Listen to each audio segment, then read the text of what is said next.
Hello, and welcome to the Capital City Go-Go Basketball Chat Podcast. I'm your host, Sam Pearson, and we had some technical problems here to get started. But of course, the person that I invited on as a second-time guest, the first second-time guest I've had on the show, Brittany Wilbert, was able to help me walk through with my technological issue. But nevertheless, we got started. We're a little bit behind. So at the time of this recording, the preseason of the season hasn't quite started for the Capital City Go-Go, but the NBA and the G League are abuzz with transactions, players getting ready for camp. So one of the reasons why try to invite Brittany any chance I get is I worked with her at the NBA Summer League. We were both interns with the Sports Business Classroom, and I've always been impressed with her basketball acumen. And she doesn't know it, but I've made her unofficially my podcast salary cap analyst. So anytime content I want to distribute to you regarding the NBA salary cap, she's my go-to person to help me out with regard to that. And not only the salary cap, apparently I need her with my computer issues. But nevertheless, hello, Brittany. How are you doing? I'm good. How are you today, Sam? I'm great. I'm just fantastic and glad you were able to spend some time with us to help us going through the new NBA salary cap and give us your analysis.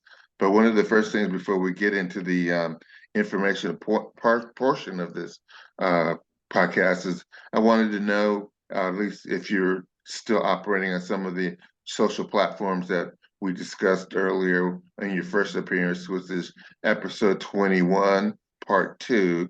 So if you want to get more flavor from her, Brittany's initial background and some of our dialogue, go to episode 21. It's you can just Google it. It's on Apple, Spotify, all the major platforms. So Brittany, again, before interrupt again, just tell us the social platforms where we can reach out to you, and maybe if someone has any more detailed and questions about what we're going to talk about, just they can reach you out there.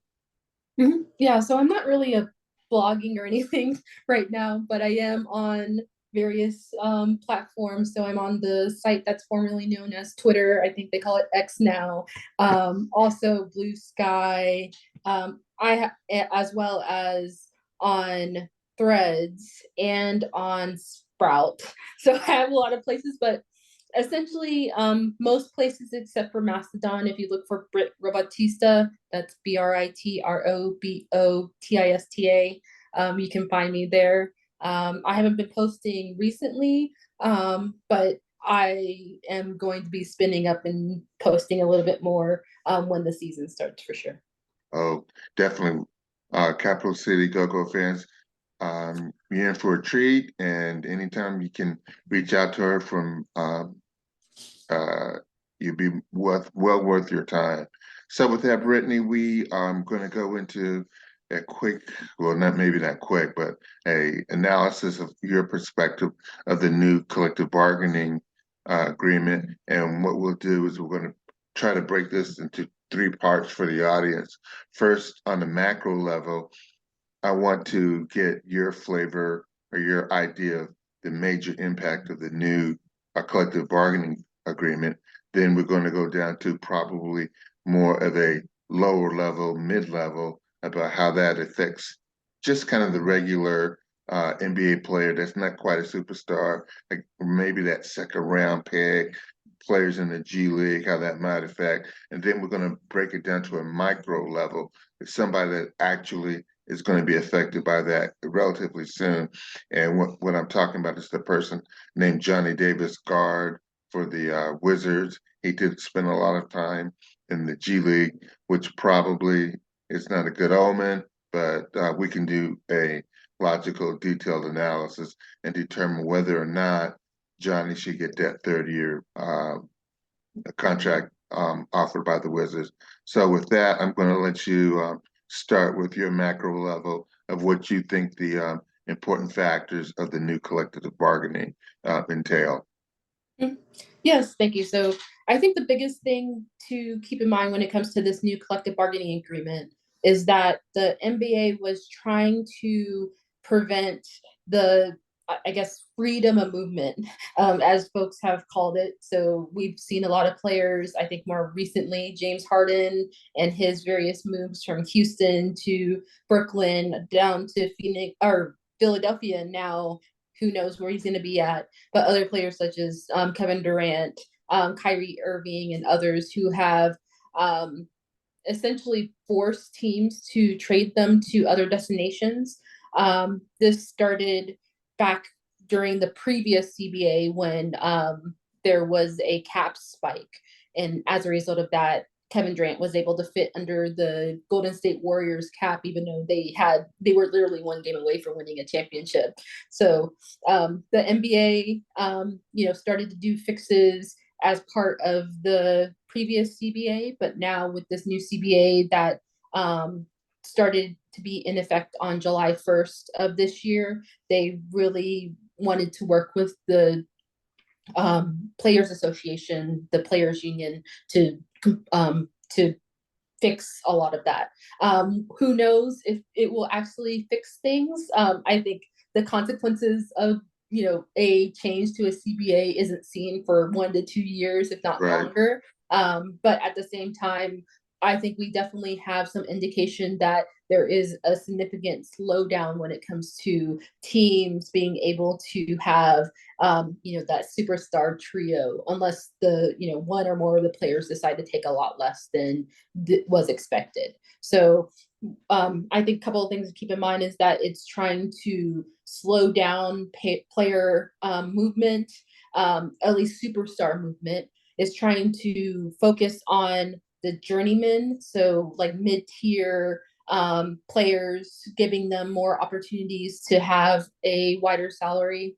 And then the other thing to sort of keep in mind is that they want to punish teams that who want to spend a lot of money, but at the same time they want to prevent the bottom dwellers slash tanking teams from being able to just get all their talent and not have enough money there. So we can probably talk a little bit more about each one of those, but I think overall it's just like preventing the mass movement of superstars while trying to even out the different levels of major markets and smaller markets and try to continue the path of preventing tanking. If that Yeah. works, I don't know, but we'll see. Right, right. Yeah, that's why one of the things with regard to the salary cap, it's kind of a morph document every 10 years or whenever they change it. Not it's not entirely revamped, just parts that didn't work under the previous agreement. One of the things that you touched, I wanted to ask you about is the second apron. And first, I want you to explain to the audience, generally speaking, what the apron is as my first question to you. And then the second question to you, do you think the new second apron is really a cap? Is it really is the final step of it, the NBA is having a, um, a solid salary cap instead of having a cap in which you can have exceptions to it. Do you think this is I guess my second question is, do you think this is a salary cap, or do you think we're getting toward that point where the NBA will be sort of like the NFL and will have a hard cap? That's the word I want, hard cap. Yep. So to back a little bit, when it comes to how the structure of the salary cap works, previously we only had one apron. So there's the salary cap, which is the max amount that you can spend before you have to start paying taxes. And then there's the tax bracket, which would usually be called the apron. There was only two of those levels, and then we would have something that's called a soft cap. So the soft cap means that you can spend more than that, but there were supposed to be consequences if you spent more than that. And for some major markets such as Miami, Golden State, LA, the Clippers and the Lakers, and the Brooklyn Nets, they were able to spend a lot of that because they were trying to win a championship. But most other franchises, they either were hesitant to do that or didn't want to do that at all. So they would just stay below the salary cap or get to the salary or the tax line so that they wouldn't have to pay taxes and all the tax paying teams would need to pay for them. So now what the NBA has done is that they have created two aprons. So there is a tax apron that teams hit after they hit a certain threshold. So that is 130 or $136 million, which all teams have to pay at least or have to use at least 90% of that salary cap. This is the max amount that is or the $136 million is the maximum amount that you can spend without starting to potentially pay taxes. So you can get below that right before the end of the year and you won't have to pay taxes and you'll get taxes back. But now there's a second apron that the NBA has instituted, which has you can go up there and you can actually spend significantly more, but there's a lot more consequences to it. So an example of the consequences that if you go above the second apron, that means that you cannot do any trades during the regular season, or at least during the the free agency window that folks are usually excited about. One of the things that teams would do is previously before this, although who knows, they may be able to do it again, is that they would wait until the free agency window opens. They would do a ton of trades and try to get a player who is being waived from another team to to go to their team for a vet mid. So in this instance, we'll now see scenarios where teams won't be able to do that if they're above that second apron. And there's a lot of other rules as well as consequences that the NBA has instituted to make it a lot more difficult for teams who want to spend a lot to want to spend a lot, because then the amount of taxes that they have to spend along with, or I guess the per dollar amount for each dollar that they spend for taxes increases. There's other penalties as well. And to your question on if it's a hard cap, technically no. We could potentially see a team spend a ton of money. It's just the NBA has now made it very they made the incentive of doing that very it doesn't make it very good to do at this point. Mostly because at some point you're going to be spending so much money. You could be spending a ton of money and then not have any room whatsoever to move players or to add players, especially during the free agency the trade window. I mean, not the free agency period because we're already in that, but the trade window that people usually do, or that the teams usually have time to trade players during the beginning of the the calendar year.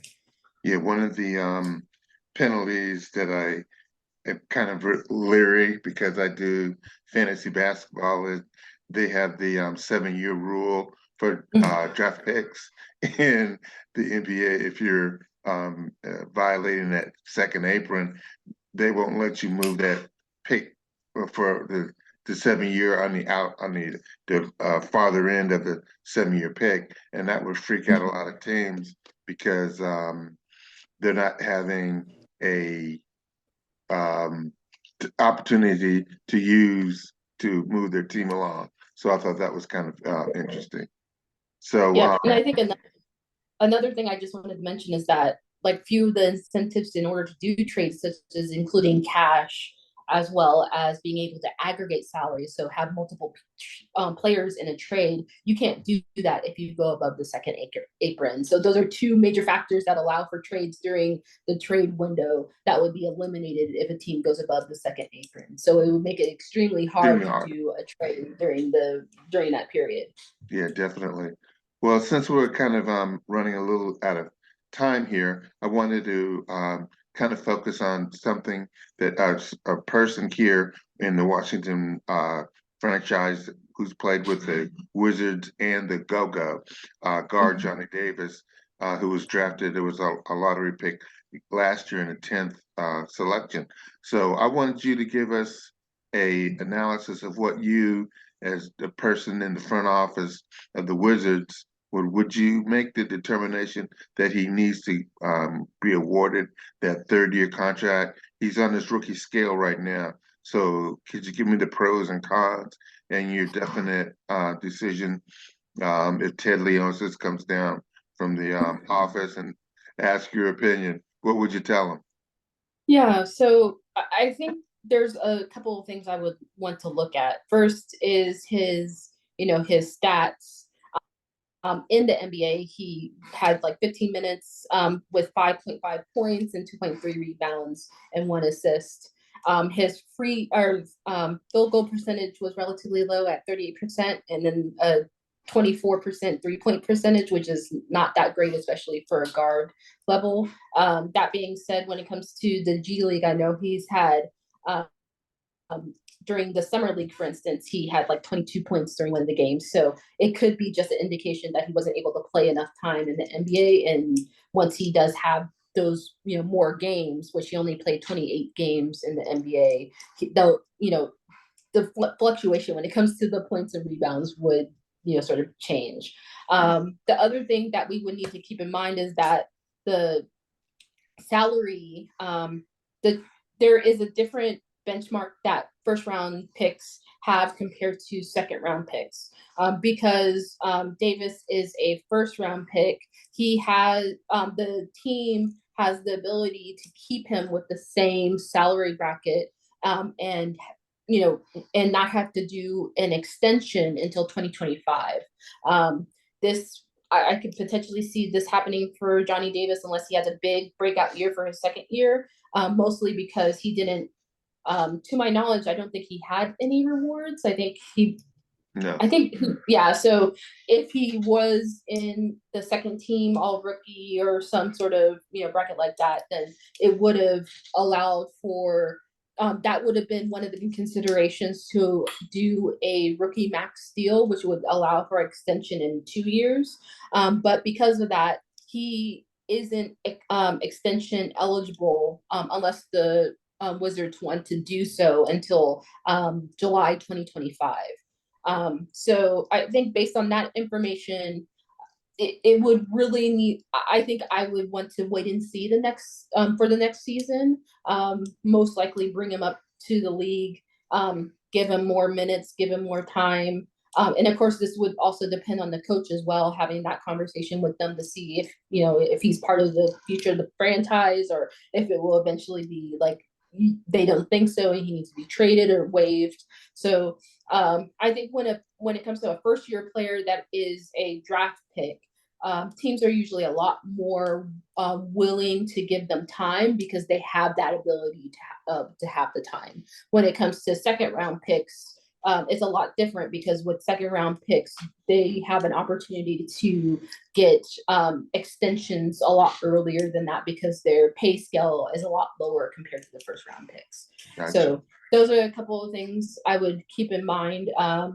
And in general, maybe I'm like, I'm relatively nice when it comes to a lot of things, but I think a lot of it is seeing the potential of the player and having conversations with the office, or with the coaches who are there day to day, as well as the rest of the front office to determine if it's worthy to do an extension early. But based on his stats that I've seen right now, I would say that I would want to wait and see. That being said, there could be a consequence of waiting and see because some players get frustrated about that or upset, and then they'll eventually want to be traded somewhere else. So you definitely have to have that balance, and you also have to have conversations with the player as well to let them know what the expectations are. And of course, there could be an opportunity to do a trade if needed for the Wizards. Although I think, at least according to reports, they may be trying to tank or do something close to that. Yeah, that's true. Yeah, we'll need to wait and Well, see about that. well, see, this is kind of the analysis that I wanted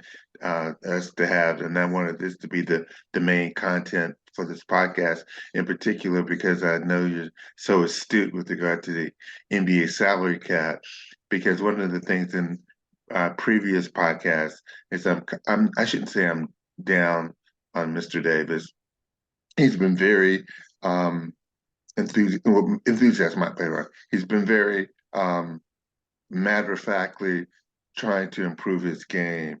And from me covering the Wizards and covering the Go-Go, it's interesting to see because I'm looking at it as an insider, seeing him every day. And as you're saying, you think you're being too nice. Maybe I'm being too hard because I don't quite see the improvement that I'd like to see in order to make a quick determination on whether or not, if I were Leonsis comes and talks to me, hey, Sam, should we give this Johnny Davis contract extension? And I think the time that he spent last year in the G League, again, he's slightly improved. This year, with regard to the Summer League, he's slightly improved. And now that we have Jordan Poole, we recently picked up a Gerard Butler from a formerly Oklahoma City G League team. I just see that there's a lot of competition that he's gonna have to overcome. And as you said earlier, if he has a breakout season or something like that, that could change something. But as my idea or thought process right now, it'll be interesting to see because I'm inclined not to give that third year. And I think you'd mentioned what I would do. I would, I like the trade option. If I can get maybe a couple of second round picks for him or something. But one of the reasons I wanted, as I mentioned earlier, I wanted to have you on here is so at least you and I on the record have had this discussion. And it's, I think NBA front offices do this all the time when they sit and they get different perspective. People look at it different ways. As I said earlier, you're looking at it from the outsider. You're looking at it from the numbers, and I'm looking, as they say, the eyeball test. I'm watching these G League games, and so we both need each other to make that determination. But one of us is looking at it through a different prism. So this was very good discussion, and it's kind of highlighted what I want to do, and that's one of the reasons why I wanted to talk to you first because we have it. We've discussed it already. Whatever happens with Johnny Davis, you and I are kind of tied to this this podcast. So maybe December or spring of next year, we'll look back on it and maybe have you on, and we could talk about what we missed, what we got right. So, based on that information, I'm going to let you go.